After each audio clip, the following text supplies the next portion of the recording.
Hey friend, John McLennan here, and in this video you're going to learn how to play Runnin' on Empty as recorded by Jackson Browne on guitar. Now this is a great song to play and sing just on one guitar. I'm going to show you a main guitar part that goes through the whole thing. We're going to use this really cool classic rock chord progression. I call it the Keith Richards move because Keith Richards used it a lot as well. And when you're done with this lesson, you'll have a great guitar part to play through the whole thing.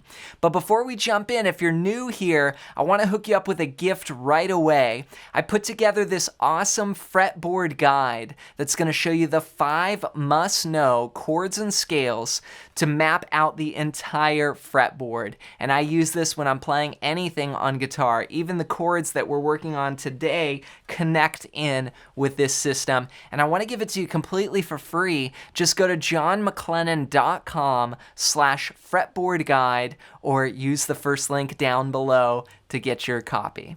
All right, well, with that said, let's dive into this song. Let's break down how to play Runnin' on Empty as recorded by Jackson Browne on guitar.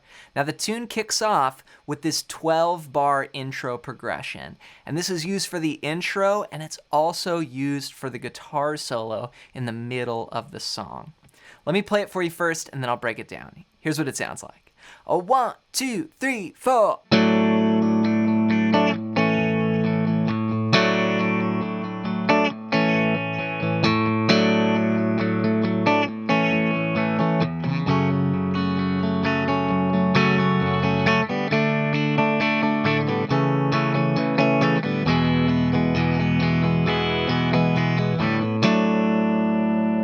Then Jackson comes in there with the vocal for the verse. So right off the top of this tune, we've got this really cool progression. And this is something I call the Keith Richards move, and it's used in a ton of classic rock songs. And you're going to want to get this down because it's super useful to know. What I'm doing here is I'm playing a D over A to an A chord. So I'm keeping this A, the 5th string open, just ringing between both of those chords. So the first chord is open, 4, 2, 3. And then from there, I go back to just a 1-finger A chord. This is used in tunes like, Start Me Up,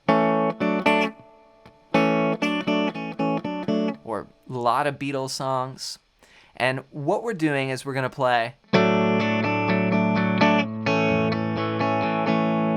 We've got this little 2-bar rhythm. We're going to start by just strumming a down strum. This is a quarter note. 1 and. Then our hand comes back up. We don't play the strings. Then we go 2 and 3 and 4 and. We play just alternate strumming for the rest of the measure. So 1, 2 and 3 and 4 and. Then in bar 2, we're gonna let this chord tie over to the next bar. And we're not gonna play on 1, but on the and of 1, we're gonna switch to that A chord. So it's gonna go 1 and 2 and 3 and 4 and 1 and. Then we'll continue 2 and 3 and 4 and just alternate strumming from there on the A chord. So 1, 2 and 3 and 4 and 1 and 2 and 3 and 4 and 1 and 2 and 3 and 4 and 1 and 2. We do this 3 times. Then we go to an F sharp minor chord. And that's a bar chord here on the 2nd fret, 2, 4, 4, 2, 2, 2. Now when I'm just strumming the song as opposed to playing this part, which kind of has a specific rhythm to it. If I'm just strumming, I'm going to play basically that first measure of the pattern. So 1, 2, and 3, and 4, and just keep repeating that. 1, 2, and 3, and 4, and 1, 2, and 3, and 4, and. Or you could count the strum directions like down, down, up, down, up, down, up. And start again. Down, down, up, down, up, down, up. Then from there, we've got this 4-bar progression, which is used for part of the pre-chorus as well, which we'll see coming up. But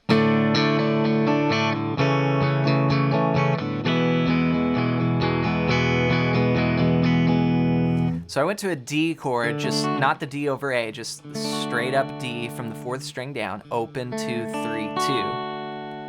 Then we're gonna go to an A, but we're gonna put this C sharp in the bass. So that's from the 5th string down there. I'm playing the 4th fret, 4, 2, 2, 2.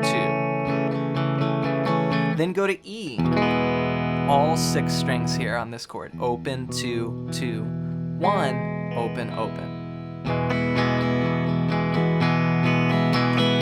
So all together, the last 4 bars go D, A over C sharp, E. Now that may be a tough chord, A over C sharp. You could just play A if you want, but it's gonna sound a little bit more like the recording, that C sharp in the bass. So let's put it all together. Here's our intro. A 1, 2, 3, 4.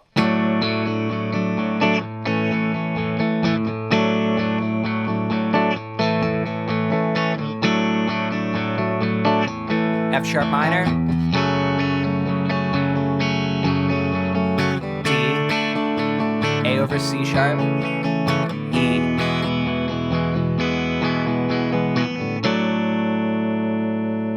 Then Jackson comes in with the vocal. Now here, we're gonna play that progression, D to A, a 2-bar progression 6 times. So it's gonna go 1, 2,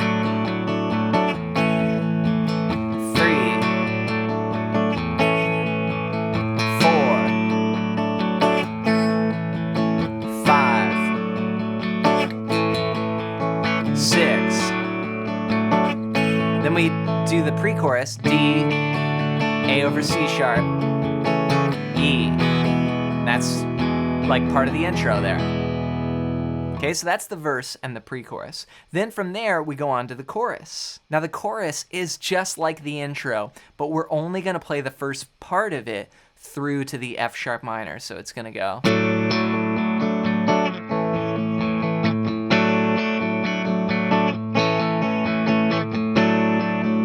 3 times, then F sharp minor. Then back to the verse. Again, we do this 6 times. 3,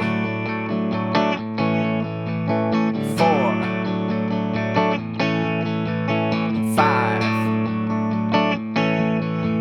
6. Going to the pre-chorus.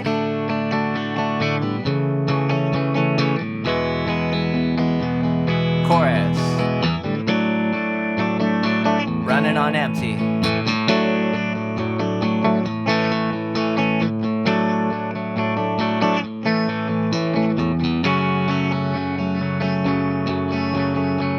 All right, from here, we're gonna go back and play the intro again. Remember I said at the beginning that this intro progression was also used for the guitar solo in the middle of the song. So here's that again.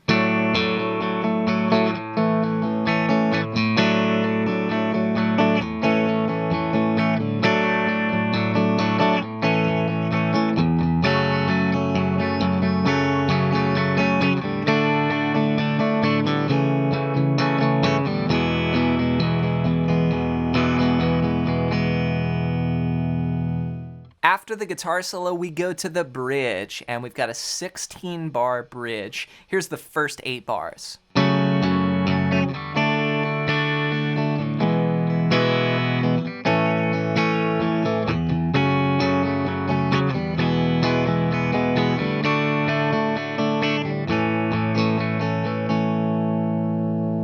All right, so couple new things here. We're gonna keep the same rhythm going, 1, 2, and 3, and 4, and, but we're gonna syncopate some of those chords, meaning we're gonna play some of them on the and of 4. So it's gonna go 1, 2, and 3, and 4, and 2, and 3, and 4, and 2, and 3, and 4, and. Okay, so we start on an F sharp minor, and then we push that D, 1, 2, and 3, and 4, and.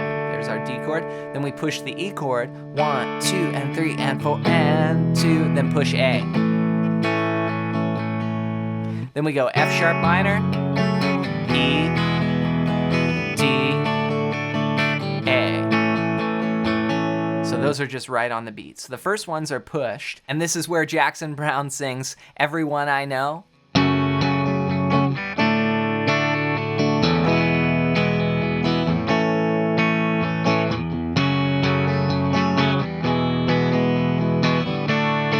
Okay, that's the first half of the bridge. Then the second half of the bridge goes like this.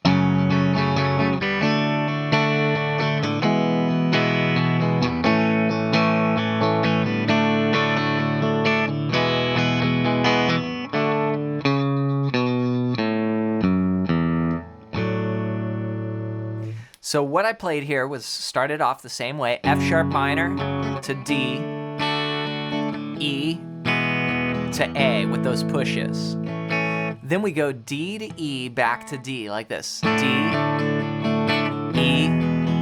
Then we play this D, but then we do this walking bass. So that's 4th fret of the 5th string, then 2, then open, then 2, 0 on the low E. So 1 and 2 and 3 and 4 and 1 and 2 and 3 and 4 and... From there, we go back to the verse and we do the chorus again, just like we did before. Then after that, there's a final verse, verse 4, which has this little variation. We're gonna go. This is our main progression. We do that twice. Then we go D, E, and we do this lick again. Then again D, E, and we do part of the lick. And we end just on the downbeat. 1 and 2 and 3 and 4 and 1, 2, 3, 4. We hold.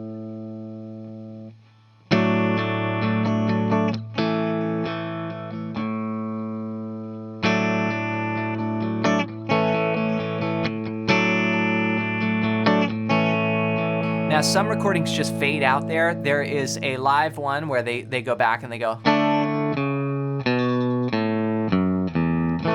And they just end with that walk down.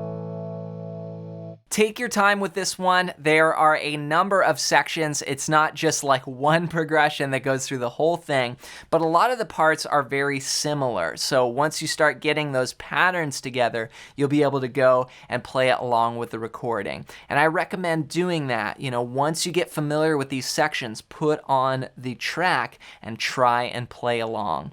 And to help you put these chords together and connect the fretboard even more, grab my ultimate fretboard guide at the first link down below, completely for free, or you can go to johnmclennan.com/fretboard guide, and this is going to show you the 5 chords and scales that I use to connect the entire fretboard. And it's a super handy, just one-page PDF that you can print out and keep on your music stand or on your desktop to help you put all this stuff together as you're learning more songs and riffs and licks and solos. It all ties together with this. So just go to johnmclennan.com/fretboard guide or use the first link down below, again, completely for free.